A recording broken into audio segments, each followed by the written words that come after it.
Hi, hello. Good afternoon. For today's video guys is magluluto po tayo ng putumaya. So ayan po ang ating malagkit na bigas at saka meron pong normal na bigas dyan.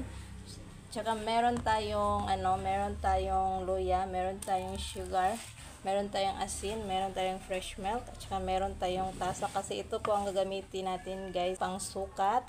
So ang ating bigas ay pitong tasa guys. So ang lalagyan po natin ng fresh milk. So dagdagan po natin yung fresh milk guys. Ayan po ang fresh milk po natin. So let's start na po guys. So ayan po ang ating bigas. Nakasukat na po ang ating bigas. Is pitong tasa.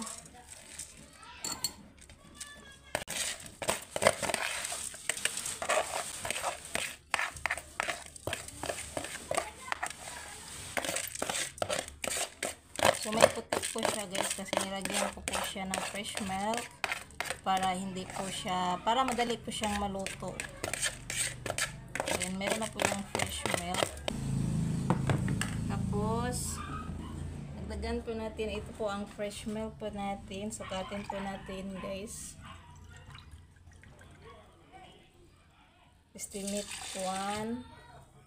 Estimate lang po natin guys kasi hindi po tayo sanay pong magluto ng ganito. 2 3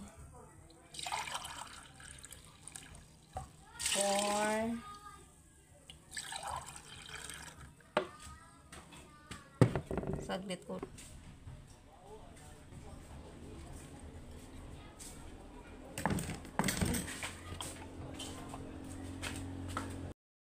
So sorry guys, hindi ko po na-open ang video. Nadagdagan ko na po ng gata.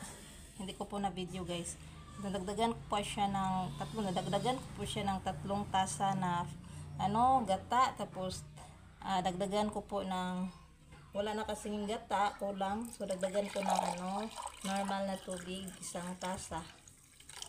So titingnan natin guys kung maluto ba ang ating putumaya.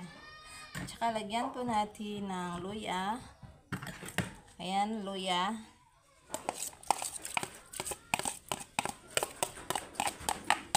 Tapos lalagyan natin ng asin.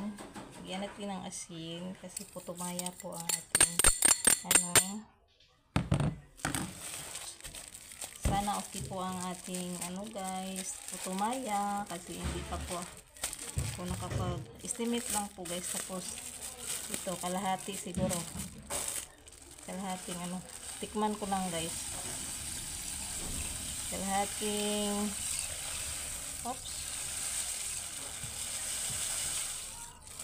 tikman ko, hindi ko inubos, tikman ko muna.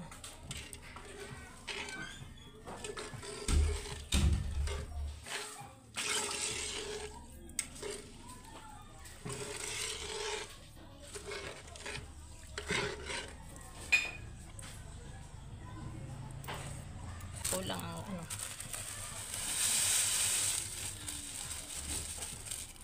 so kalahating sugar,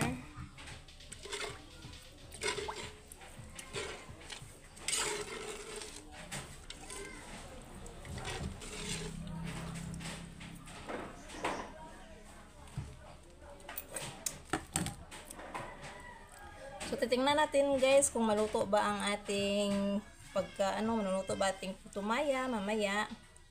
So check natin mamaya guys kung maluto ba siya. So pag hindi siya maluto, sasukat po natin. So dagdagan po natin ng tubig. At saka dagdagan natin ng sugar kung kulang ba siya ng sugar. So keep watching na lang po. Takpan na po natin ang ating kaldero.